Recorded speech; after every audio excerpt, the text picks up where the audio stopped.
This is a HeadGum podcast.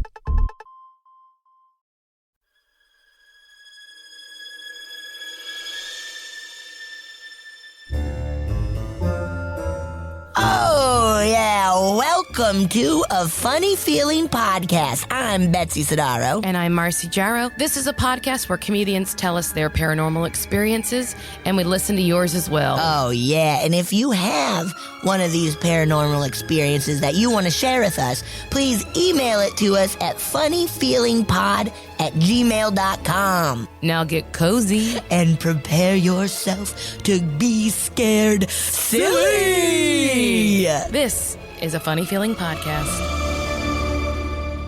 Da-da-da-da-da. Hi, Betsy. Hello, Marcy. How are you today? Good.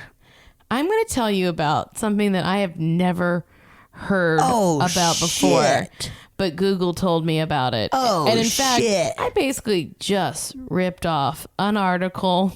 Yeah, okay. I think it was on Mysterious Universe or something like that. No, maybe not. But, okay. Have you ever heard of a Snallygaster? What? No, it sounds like a pirate term or something. Like, you Snallygaster. You dumb Snallygaster. Well, walk the plank, you Snallygaster. I had never heard of this before is it? either. It's a winged creature of the Northeast. Of the Northeast? Yeah, so. In America? Of Maryland, yes. Maryland.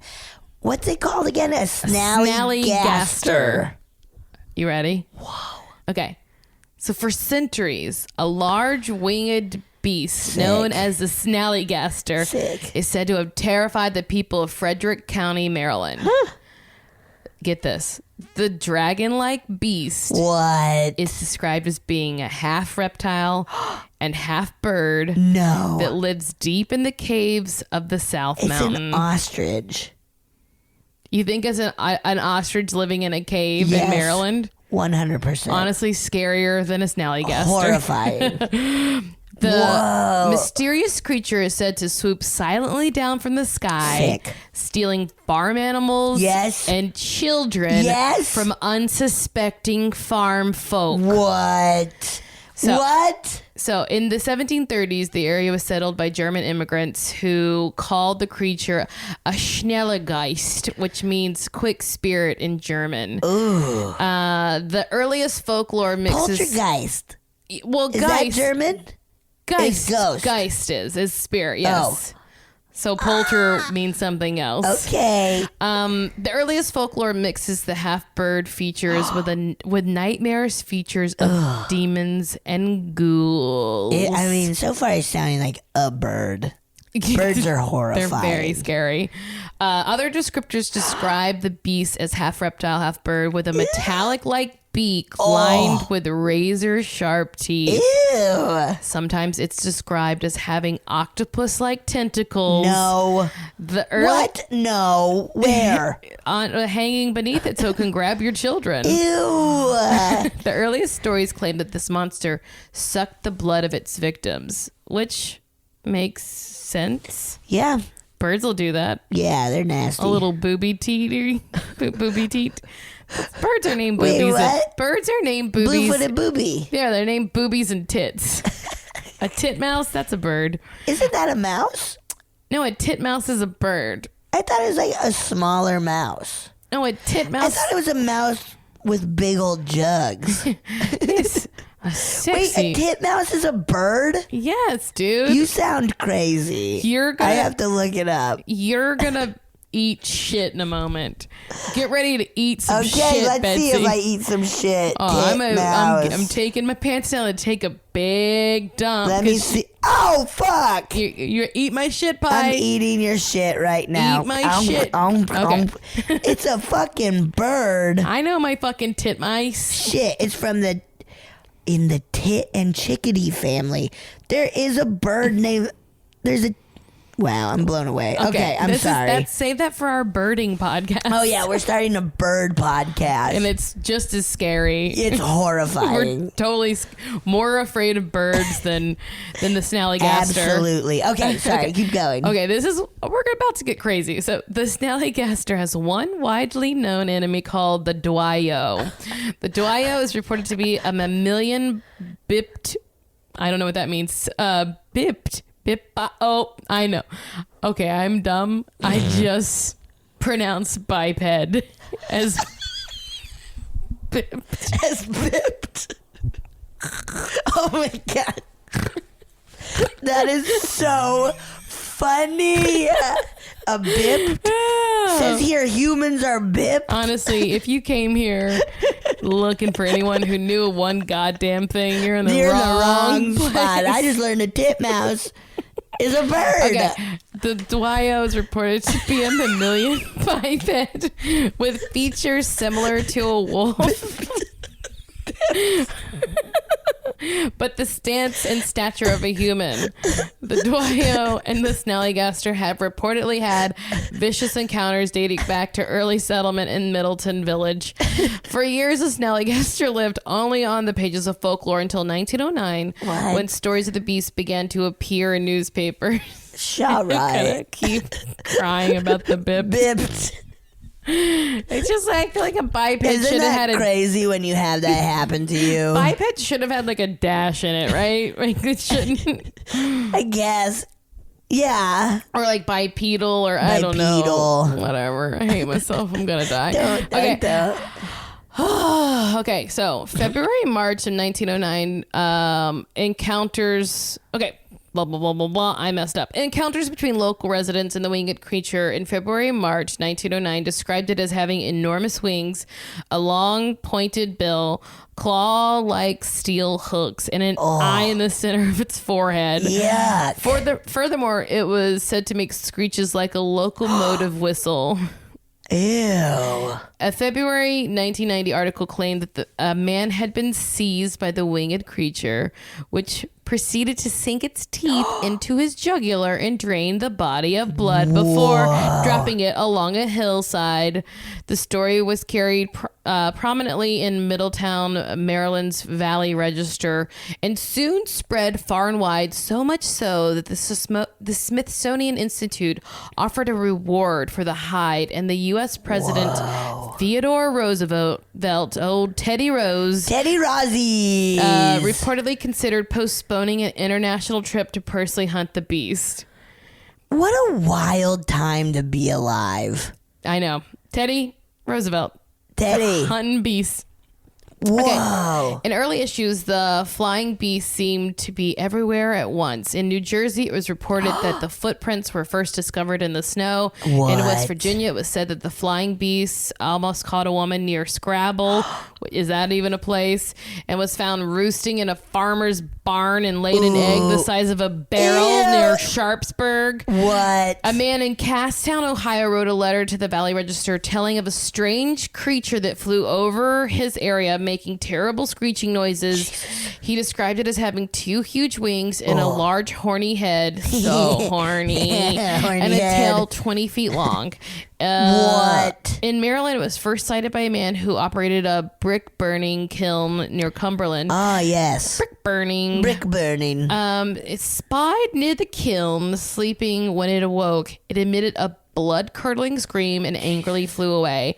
It was also sighted near Hagerstown, south of Middleton, over Lover's Leap, and seen flying over the mountains between Gaplin and Burkittsville. I can't read. Where it's reported to have laid another very large egg. Ew. The last sighting in Frederick County occurred in March 1909, where three men fought the creature alongside a railroad station for nearly an hour and a half before chasing it into the woods of Carroll County. What? Afterwards, there were no more sightings of the mysterious creature for the next 23 years, at which time it once again appeared in Frederick. 23 years? That's like it.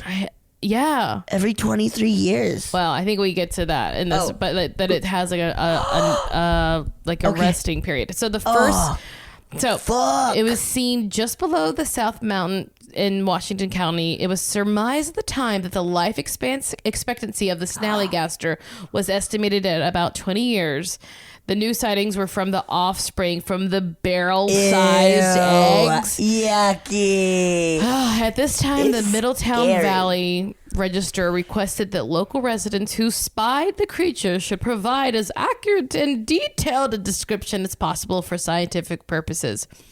2 residents soon reported having seen it just east of Braddock Heights, flying about 25 feet overhead, confirming descriptions published the previous weeks. Wow. The next thing heard of the Snallygaster was that it died in Washington County when it was overcome by fumes of moonshine at a still and fell from the sky into a 2,500-gallon vat of alcohol. According to the story, revenue agents soon arrived and destroyed both the vat and the carcass of the beast. Oh my God. No appearances have been reported since. This was written by Kathy Weiser Alexander. Okay. Since I stole it from her.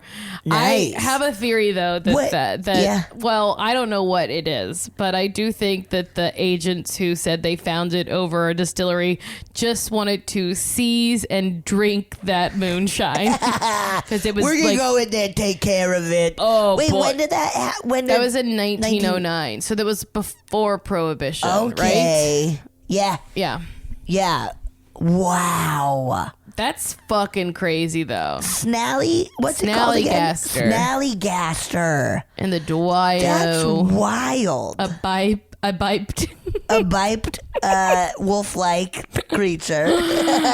Stupid. Ooh, that's fun and weird. That's so fun and weird. I had never heard of it before. Stealing people's kids. Yeah, and their livestock. With its octopus-like tentacles and its beak, one eye. Ew.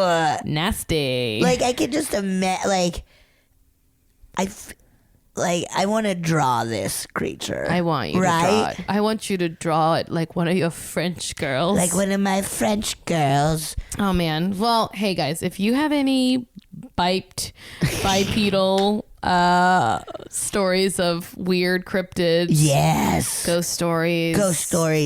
UFO sightings. Recurring dreams. Send it to us at psychic stuff. Yeah, funnyfeelingpod@gmail.com. Yes. And please, if you're loving what you're hearing, rate, review, subscribe. Wherever you tell listen your to friends. podcasts. Wherever you listen to podcasts. Tell some friends. And hey, watch out for some Snallygasters flying overhead. That's horrifying.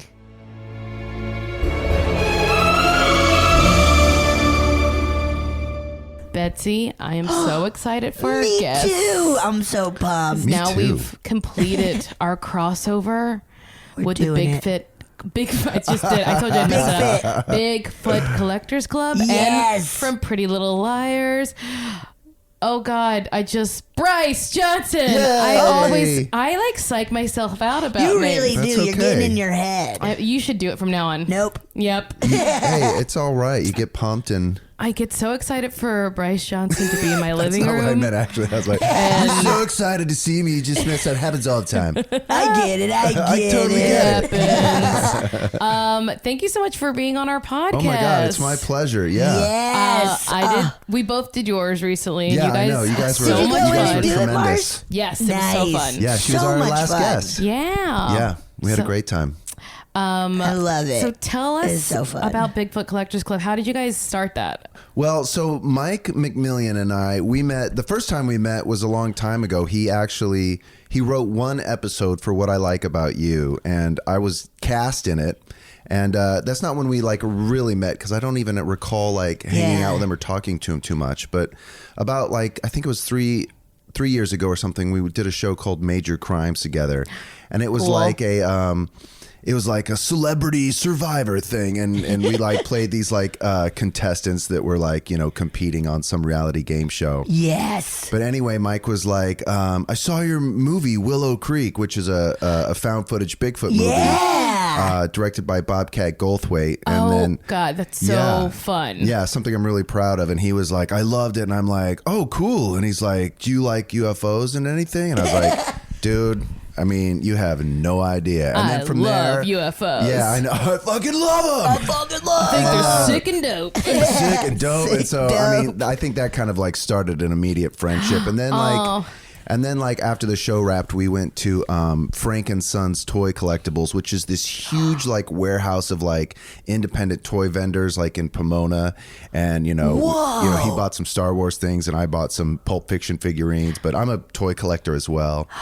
That's how the original podcast started. It was like Bigfoot Collectors Club, and I think in the first 10 episodes we would bring like stuff that we collected and talk about them, and we actually ended up getting rid of that episode because we were running out of shit to bring to the podcast. We're like, okay, I can't keep this is costing a lot of money. Stuff. Yeah. So becoming a hoarder. I have no more shelf space. Yeah, no, exactly. So now we kind of like look at it as like we are collecting, you know, people's personal paranormal stories, which is fascinating because, you know, so many people end up having these stories, even the ones that are like, I don't have much, except that time that my grandma said there was a witch in her basement. Yes. And you're like, oh, that that's happens something. on this show all the time. People are like, I don't know if I have anything. And then we'll start talking. They're like, oh, yeah, like, oh, actually, like, my son has seen, like, a devil in his room. Right? Whoa, tell us that. Like, you're talking specifically about Brian Stanger. That actually happened to me that when I was, like, 4 or 5. It wasn't in my room. It was, like, right outside. I tell this on the pilot podcast, but that's really what got me, like, I think, on a lifelong journey of, like, trying to, you know, discover all that stuff. I'd be happy to tell you about that. We would love it. Well, we always start by asking our guests, what, if anything, do you believe about the paranormal? So, so tell us, like, run us through this, like, what do you think is real and what's not? Like, so, command, copy all, select. Yes. I truly am the type. I believe there is a component of truth and reality to everything from gnomes, elves, ghosts, UFOs, cryptos, even so far as like mermaids and like, so I go like lake monsters. I believe that there is a element of truth to all these things. Not that I know or have the answers as to what that is. But I certainly have my theories, but yeah, so I don't discount it as, no, I don't believe in that. I believe in the existence of all these things. Wow. That's really cool. Yeah. It's sort of like the unified field string theory of all phenomena, you know, I sort of like wrap it all into one thing. And I think somehow, some way that it's all interconnected and it's all related. Yeah. I mean, I think that's the most fun way to live. It's very fun to be like, all of this shit's out there. Yeah, no, I couldn't agree more. I think you know, it's always, the mystery has always kind of propelled my life, and sometimes I go into it and I go out of it. And it's funny having this podcast, I've been forced to like stay in the rabbit hole. Because like every week I've got to talk about it and like research a story of high strangeness, and usually I'll dip in, shit'll get real, and then I gotta bounce the fuck back out. Right, because you're like, I can't stay up till 5 a.m. researching aliens and shit. No, it's true. But now it's like, having been forced to stay in this field of endeavor or whatever, it really has. I have grown on a level of like becoming even more fascinated and interested, and my questions have only deepened, and I seem to be putting together new ideas and hypotheses about it, and all that stuff. But so it's fun. Secondary question is, did you grow up Catholic? No. I grew up. I love that. We just have a lot of Catholics. A lot of people are like, I believe in everything. I'm Catholic. I was okay. Catholic. Yes. You know what's interesting is my mother. I grew up in a Lutheran church from kindergarten to high school, a Lutheran high, and my parents divorced when I was like 4 or 5. My father is a stout atheist. And my mother is sort of she's not like super Christian, but she definitely believed in the Bible and the God and the devil and all that stuff. And so I would get this sort of split personality thing growing up. As soon as my dad would pick me up for the summers, he would be like, okay, what are they teaching you over there? And he would really go Bryce, about... get in the back. God's not real. Yeah, no. We're getting ice cream. It's true. He would like go about deprogramming me from that school in a most healthy way. I mean, he would poke and prod and find out what I believed and ask me those questions. And it really, at a young age, got my mind like really, tangled and to this day, it still, I think, is a major component as to why I'm fascinated with this stuff, Yeah. Yeah. And it's good to be think critically about anything that you're told, too. Most definitely. I mean, I have 2 kids myself, and the way I always approach the subject. They're in a Lutheran school too, because it's a private school. I live in LA, and I want to send them there. But I had a great experience. I loved Bible class, hearing those stories and all that stuff, because it was like an easy A. Exactly. It was easy. You had grades in Bible class? Yeah. Oh, totally. I think all you got to do is pay attention. So that's every class, though. I know. All you got to do in every class is pay attention. Yeah, except Bible algebra. Class. Shit. But I'll always follow them with the questions. They're like, Dad, do you believe in God? And I'll be like, I believe in a higher intelligence, and I don't know if I call it God. Sometimes I do. I'm like, what do you believe? And then they're like, oh wow, I can answer that for myself. I'm allowed to think that. Yeah, absolutely. We all grow up where it's like, oh, this adult says this, so that has to be it. That must be what's true. But that's so nice to open it up and be like, hey. Yeah, I hope it's a good way. I don't want to like over confuse them. I guess I'll have no way of knowing the aftermath of those effects until they're like 20. Yeah, and maybe like struggling deeply with spirituality. They're like, you really fucked me up. I think going to therapy. The best way to do it is to treat one completely different than the other one. Mm-hmm. So one, you're like, you can see their paths. Yeah. You gotta see like, oh yeah, you need a control in that group too. Yep. One of the most defining moments in my life was like, I believe I was like 5 or 6, and I had been, going to the Lutheran school, and then back to my older brother as well, and then back to my father, who was an atheist, and he was in love with science and all that stuff. But I remember being very young, probably like 5 or 6, and I was just crying, and he was like, what's wrong? And I was like, and we were talking about religion because it's something we often did. And I was just like, I don't want you to go to hell. I was heartbroken. I really thought, in a most physical way that he would, after he died, he would end up in some fire and brimstone, eternal hellfire. And I was crushed, and I didn't want him to do that. And he kind of broke his sardonic manner, and he sat me down, and he said, look, Bryce, if there is a God, and if there is, do you think he would send me to hell, for eternity? Your wonderful father. And I was like, do you want me to answer that honestly? I know, but I answered it. I had to think about it, and I went, no. If there was a God, there's no way. He would not do that to my dad. And if there was a God that would, then that ain't the God for me. Yes. And it broke like something deep within my psyche. Yeah. And about a year later, huge. I really considered myself an atheist.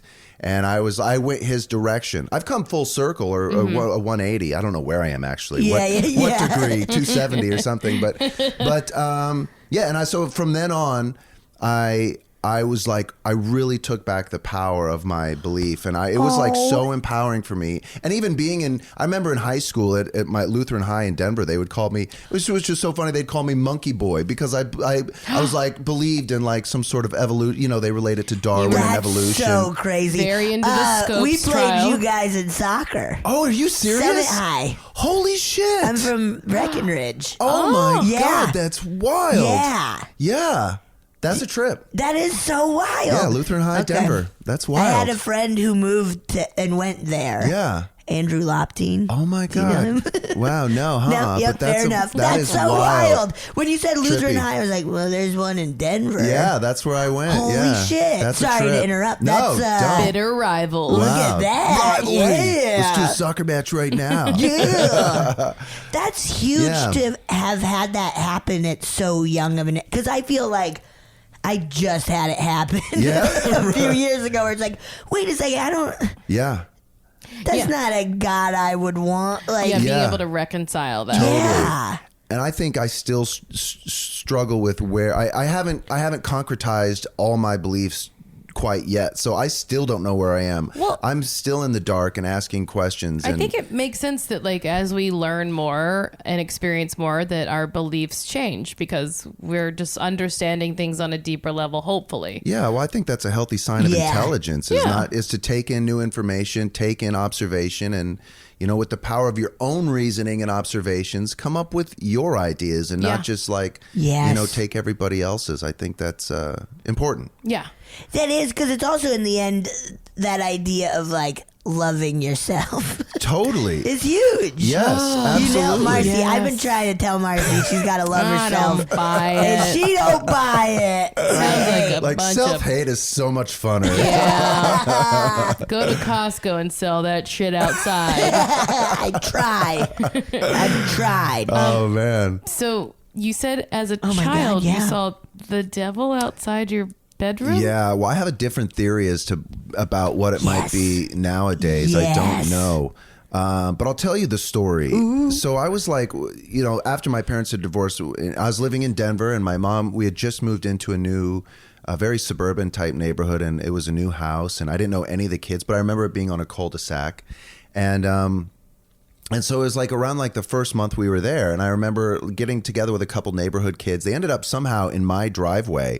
And my mom was in the front yard, gardening and doing whatnot. Mm-hmm. I remember there being this like board game that this kid brought over. I don't recall if it was like a Ouija board or if it was like a Dungeons and Dragons board. But I remember it being very cryptic, very like mysterious. And he was one of the older kids, and he was like, I remember him saying something about, we're going to summon the devil tonight. Oh my God. And I was like, oh, fuck. Where am I? What neighborhood is this? You know? And, It's a bad cul-de-sac. Yeah, it's a bad motherfucking cul-de-sac. So I think my mom had overheard some of this topic of conversation. And she immediately... I'll let him play for a little bit. No, she kicked everybody out. She was like, everybody off my driveway. Not you, Bryce. Get inside, And I was like, oh, okay, wow. It wasn't supposed to be doing that. And anyway, so that night, I was in bed. I had bunk bed. My brother was up above. And I remember kind of waking up in the middle of the night. And I had a window, like a window just like that. And I remember just being fixated on the window. All of a sudden, out of the side comes this kind of red glowing thing. What?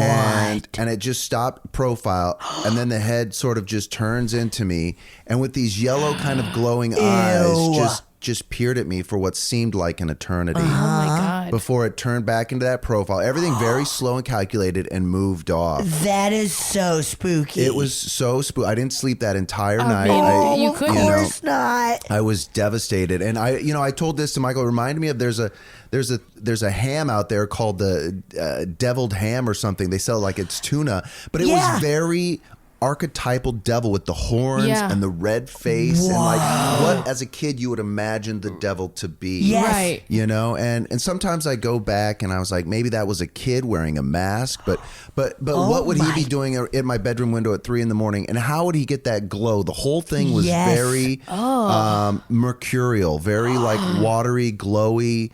Ooh, I'm getting chills. Yeah, it was fucked up. And And so I remember, and that really was the beginning moment for me of a lifelong fascination with the unknown, ghosts, and the paranormal, and I've been on that journey ever since that happened. Now, there's a great book by Jacques Vallée. He's a famed ufologist called Passport to Magonia, and it's a revised cover, but one of them is a cover of like this alien who has these different masks that he's holding a stick on, and one is that exact devil mask. Oh shit! You know, because his sort of his theory is that this phenomenon, whatever it is, through time and place and culture and space, it takes on different archetypes and apparitions according to, you know, your own subjective interpretation. So I'm starting to think, was that an alien, or was that like some sort of, you know, I have no idea. Was there missing time involved in that episode, or was it, I don't know, because I've had some other experiences later in my life, you know, that are really unexplainable and stuff like that. So that's so scary though. So it was. Did you tell your parents? You know, I've told this to Michael, like on the episode. I was like, I really want to get my mom on the phone and ask her about it, and you know, for the podcast. I haven't done that yet because I don't want to startle her. Like, she's like very Lutheran, and I don't know what that would do to her, you know. Yeah. But I want to. I did talk to my older brother Brendan, about it, because he had told me that in our church at Lutheran, he had one time seen like this red bull, like this red glowing bull at the altar. And so last Christmas when he was here, I talked about it. It's like, you know, I talk about this on my podcast, seeing this like, you know, sort of red demon thing and I remember you saying you saw something in our church. Do you remember anything? He's like, oh yeah. And I was like, wasn't it a bull? And he's like, no, it was really more of like a man figure. And I was like, fuck. oh shit, I wasn't expecting that, you know. And he was like, and it was red and glowy, and I'm like wondering, like, wow, okay, I wonder if that was something of the same thing, or Is this or who knows? Just our second devil story. I think so. Cool. Nice. Yeah, but it very much felt like the devil. Maybe that's because those were my beliefs at the time. And I was really struggling with, you know, hellfire. And maybe this is how, whatever it was, how it decided to appear as a form. It was like, I saw you about to summon something, so I'll pop you up like rang? this. I'm right here. The damn devil's here. I wonder if those kids had the same experience. You know, that's a great question. And I have a feeling that we were all visited that night by whatever that thing was, or whoever called forth that entity. Honestly, I'm pretty sure that your neighbor's a damn demon. Yeah, I know. All right, guys, we're going to summon the devil. I know, but you know, in a strange way, I'm sort of glad that it happened, because you talked about having mystery in your life, and it's like, I have endless amounts of what seems to be mystery in my life, and I think it makes this sort of humdrum existence, what can be a humdrum existence on this planet, so much more fun. It makes it so fun. Yeah, because it's like, you're like, what is the nature of reality? I mean, you know, I don't know. So, yeah. That's crazy. Yeah, and like, why not? Yeah, and why not? Why yeah. not? Why Absolutely. not have a devil? It's so fun. Why not have a devil in your life? Have a devil. Have a devil, will you? Yeah. Marcy, I've been trying to tell Marcy. Betsy, Yeah. I hope you have a devil. Devil. I want you to have Well, I brought a board game, so I'd actually summon in the devil. Oh my God. Yeah. Should we take a quick break? Let's take a quick break. Okay. I gotta go look at the devil. And we are back. Yay. We're back. What a good break. Yeah. Oh God, the devil Nice, that had was a to good break. pee. Nobody went anywhere. You just hit stop and That's start. right. That's right. That's a little movie magic for you. So you said you may have some other stories to share with us. Yeah, so I've seen UFOs. I even have some on video and some photographs and stuff. Whoa. And I've had a few, like, what I consider sort of mystical experiences that I don't talk about too much, and except with my therapist, because I'm still trying to unravel them. Yeah. But I have seen weird things in the sky, and I'm very cognizant of what would be considered a satellite or a star or an airplane or something. Mostly what I would see was like, and it was all around the same time too. I was constantly drawn to looking towards the sky for some reason. Wow. And I would, as soon as I would catch it, I would see like this, like what appeared like a star in the daytime, like this very bright kind of very tiny white light. What? But then it would sort of lob around the sky, you know? So, I mean, I know a satellite would only go in one direction. Satellites don't change direction. Planes have a specific path of flight. Yep. And, you know, so these would just look like what appeared to be, although they didn't twinkle like a star, they were just one constant bright light. And then they would sort of just lob around, stop, move back in the other direction. But the strange thing about them is that you would get the distinct feeling that it was aware of you and as you were aware of it. Oh, so it was shit. There was an interconnected relationship to whatever it was I was peering at, because I remember being in the park and I'm with my kids and I would look around at all the people in the park and they're all just going about their business. And I'm looking up in the sky. Yes. And it's literally over the park. I mean, it's, you know, and anybody could look at it, I felt, if they were to just, you know, look up. But nobody was. And so it felt like you just got this sort of like distinct feeling that it was aware, that it was almost for you. Yeah. You know, which is strange. And like you saying, I was for some reason in that period of time like drawn to look up at the sky. Yeah. Yeah. It was like, ooh, maybe they were like, this dude is open. Yeah, well, this went on for months. I'd always like, even to this day, I have a habit, and I'm not even kidding. Of as soon as I go out the door, I look up and see if I can't spot anything.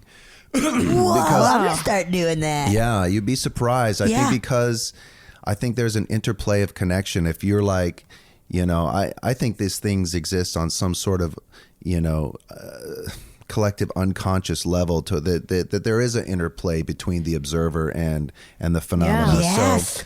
So and then there was one time in Halloween, this was just last year, the Halloween before last, I was with my kids and we were in a neighborhood and there was this sort of orange orb which was like lazily floating just about 800 feet in front. I stopped. I'm just like, you know, I was like, you know, I was like, hey, Charlie, do you see that? And she's like, yep. And even both my kids saw it, you know. Oh my God. And I got a video of it. It's on our website. I should show it to you.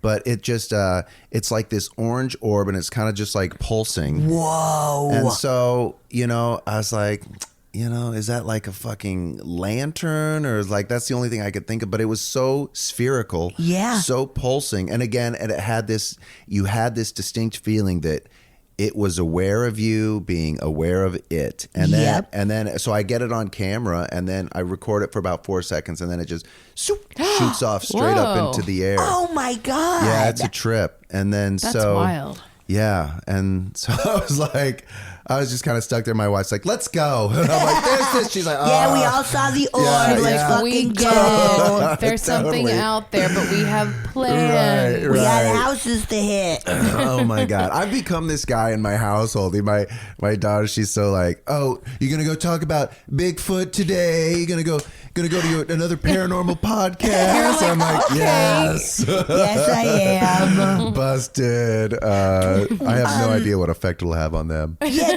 like, do your kids believe in this stuff, or do you try not to stuff happen, or do you try to like avoid talking about it with them so that it doesn't?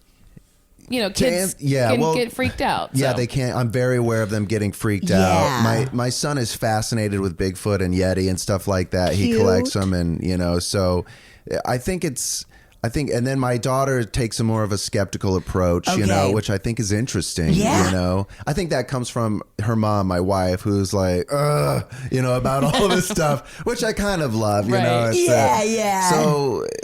so it's not a topic of conversation I have at home. Yeah. So having the podcast is a big release for me to be able to talk about this, because I never had anybody I could talk to this stuff. No friend. I don't know if you experience it too, but there's not a lot of friends. I mean, friends will entertain it for a few minutes, but to go into depth and to like really explore it with people, you know, there still seems to be this childish taboo about these subjects. Yeah. And so having this forum like a podcast really has been fun, so that I can, and I think healthy, so that I can you don't feel get all this shit off my chest. I'm the only person who thinks this way. Yeah. So, but no, I don't know if I'm very like aware of like, them having. I mean, God, I just read Whitley Strieber's book Transformations, which is a follow up to his Communion work, which is his book about with the gray alien, about his abduction experiences in his cabins of upstate New York.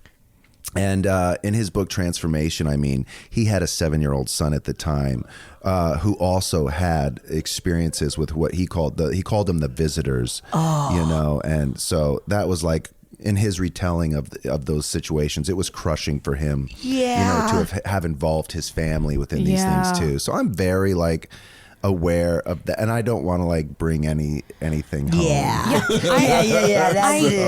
absolutely. I know that some people are like scared to talk about this stuff because they don't want to like invoke anything. Yeah, that's right. I mean, I sort of lay along those lines, and I just. Since I don't have a complete intellectual idea of exactly what's happening, what mystery is at play, that means I respect the power of whatever this phenomena is, because I know it exists. At least I firmly believe that it does, and I don't know what can invoke things or how it can transfer and stuff. So I'm very wary of like. You know, I know in like the Wiccan practices and stuff, you know, they also talk about a respect for the, you know, the power of these things and not to take it lightly. I've always taken that approach. Like I don't fuck around with a lot of Ouija boards. No, I will not go near one. I'm not asking any ghosts to show themselves to me. I don't need, you know, I've got enough weird shit going on. I was just watching Ghost Adventures Artifacts. Oh, so it's the dude collecting all of these like haunted things. Yeah, because he has like a museum. Yeah, this is Greg Newkirk and his wife Dana at the Paramuseum. They run Planet Weird. They are a fucking trip. I'm huge fans of their work. Yeah, and like there was an episode with this like haunted doll. Billy the Idol, like, Billy the Idol? Yeah. Oh, Billy the Idol. Right, yeah. And they were just like, to the viewers, like, we understand if you do not want to look at this doll. And I was like, what the fuck? But then I like happened to get up and go do the dishes. So I was like, I don't need to see this doll. Oh my God. I just listened to a podcast about that certain idol in particular. Some guy like contacted them, met him in like some Walmart parking lot, dropped off the item in like a burlap sack and be like, Jesus Christ. Don't ever contact me again. And they're like, oh fuck, what did we just get ourselves into? And apparently this is sort of a, I forget the proper word, but sort of a talisman spirit guide for like a South African tribe. Shamanisms would use them to, to interplay with the spirit world. And so this sort of sculpture contains within itself this spirit or an entity in and of itself that can that relate itself to Greg in his dreams with specific messages. And people would come to visit this idol, and they would get immediately like a flood of like information and type of psychic phenomena with it. Wow. But they respect it. It's in their corner, and they have a, it's on like, and people bring like, in sort of the voodoo culture, people like often pay offerings to these things. And so people come and bring it rum and tobacco and be like, it can be healing, But what I love about that is they go beyond the nature of just like, dark malevolent spirits at play, and they go, and when you really dig deeper into this stuff, there's an element of healing properties that can somehow that can take place, that can be transformational. I mean, especially in those old indigenous tribes with their shamans connecting to the spirit world and bringing back some sort of helpful information to the society. So I think if we can get past the scariness of a ghost encounter or an alien encounter or whatever encounter you may have, on the other side of it, there's I think in most cases there seems to be some sort of transformational or healing aspect to that. Something to boon our consciousness or to heal old traumatic psychic wounds, or who knows. But first you got to get past that fear, which is not an easy thing to do. I don't want no possessed doll. No way, That's been man. my biggest fear since I was a kid. I know. Child's Play that. really ruined it. I know. Any chance of healing from a doll. It's so true. That fucking Child's And Play now was it's great. coming out again. I can't They're wait. doing a right. reboot. Yeah. Oh I can't my wait. God. You got to get in that. Both They you already guys. shot it. Oh, I they gotta already fucking- shot it. Maybe we can Shit, get man. in. Damn. I gotta get in. Let's just superimpose ourselves in there. yeah. Do you have time to listen to? Of course, a I've got all the story? time in the right, world. Let me pull one up. Awesome. Hi, Marcy. Hi, Betsy. My name is Stacy. I've been listening to your podcast for about a week now, and I love it. It keeps me company on my long commutes, and I just thank you guys for what you're doing and bringing some lightheartedness to all the things that fascinate me. Anyway, I do have a ghost story to share. I guess it was a ghost. I mean, I guess I didn't ever see it, but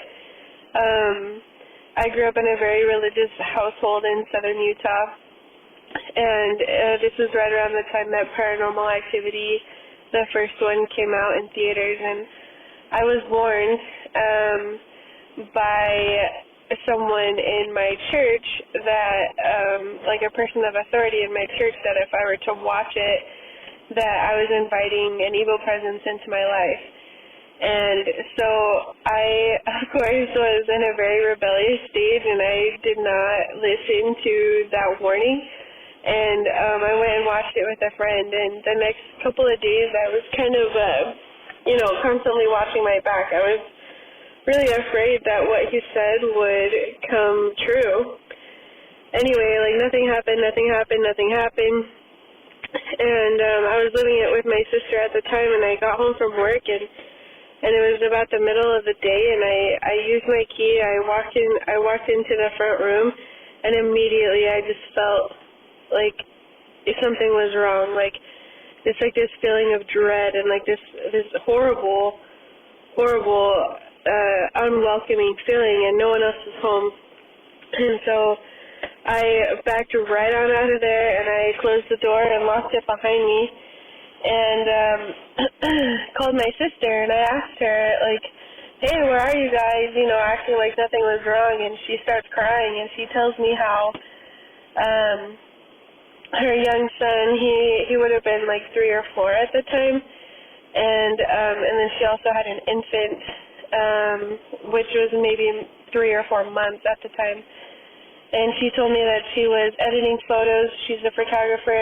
She was editing photos on the computer, and she heard a noise, and she looked over, and the older nephew was holding his hands up to the throat of the infant.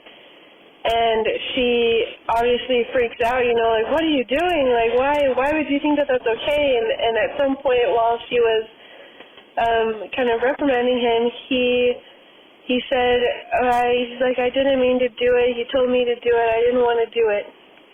And she's like, who told you to do it? And he pointed to behind her and said, the tall man with the antlers.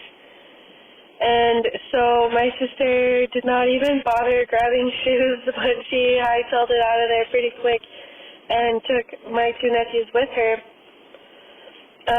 Anyway, that night we had a person from our church come over and bless the house, and immediately, like, during the prayer, it was very, very, like, there was like a pressure, almost like the air was heavy, and then as soon as the prayer was over, it went away.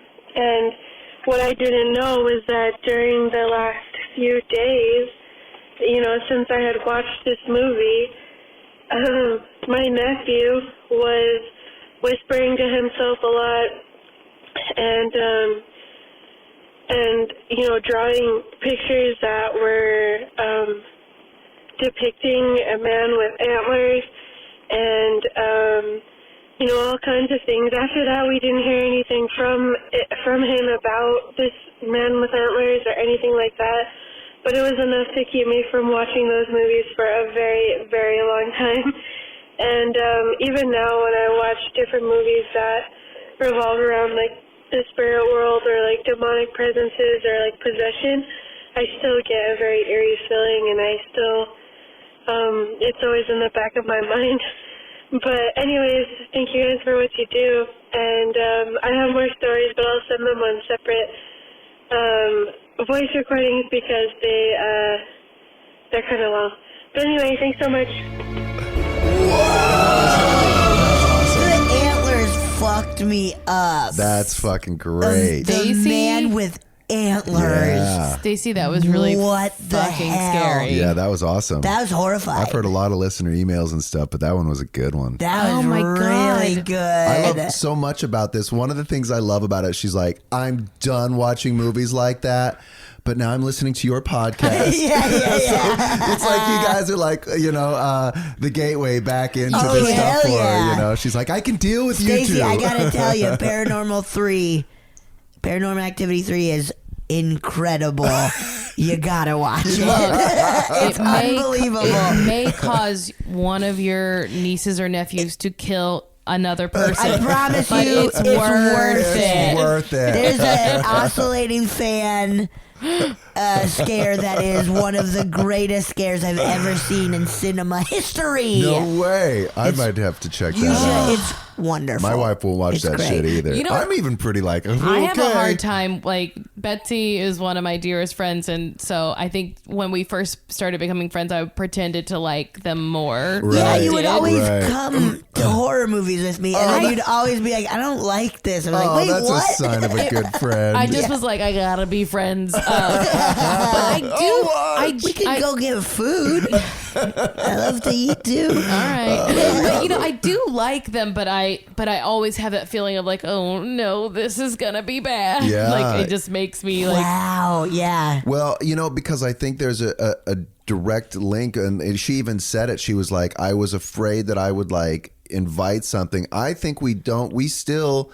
Our science has no idea what the mind is, and the powers of the mind are so compelling. And it's like something deep down says, if I conjure these images or I watch them on the screen, I can open up a gateway into my mind that can, has actual psychic power that can sort of, bring these things into existence or call open a gate, or God only knows what's capable of our unconscious mind, Our minds are wild. I have never heard of the Antler Man. Ooh, Antler Man. We gotta make. Stacey, I'm taking that. Is it the Wendigo? God. It is something Wendigo? like that. Yeah, absolutely. That could definitely fit the description. I also immediately thought of like, I follow one of the hashtags on Instagram of occult because I'm very much into esotericism and occult stuff, and oftentimes you'll see like somebody wearing like a dark, a mask with antlers or a deer's head and a black robe. Of course. So it seems very occultish to me, in a bad way. No, Oh, I have pictures in my head of this dude. It is horrifying. Yes, that's strange. Like just tall. I bet the thing is tall. So scary. Ew, that was good. Also, like trying to make a child choke a baby. That's not good. That's horrifying. Every single specific in this was horrifying. Yeah, no doubt about it. God. Shit, man. Well, we're all glad we're not you. Yeah. My goodness. Thank you, Stacey. Good luck with Send that. us some more of your stories. Yeah, and also like I guess listen to your elders at your church. Yeah, right. God, yeah. No way, man. No way. I know. Keep rebelling. Hell yeah. Yeah, there's light at the end of the tunnel. Bryce. Yes. This has been so awesome. Oh my God, I've had a great time. Yes. tell people where to find you. Let's see. I live at... No, I'm just kidding. You can find... so follow our Bigfoot Collectors Club. We're on the social media accounts and wherever you get your podcasts. It's so fun. And it's so fun. It's been so great having both of you on the podcast. And I think I think our audience is of a similar resonance. Yeah. So I'm glad Let's do more stuff together. Yeah, I totally agree. We're fans of yours, and, we're fans and I'm very grateful to be here. So, it's a It's so pleasure. fun. oh, awesome. Thank you, Bryce. Yes, my pleasure. Yes.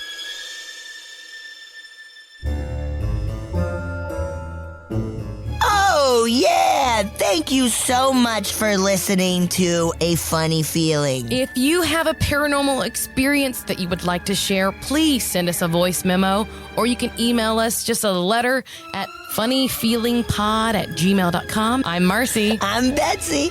And don't shit your pants!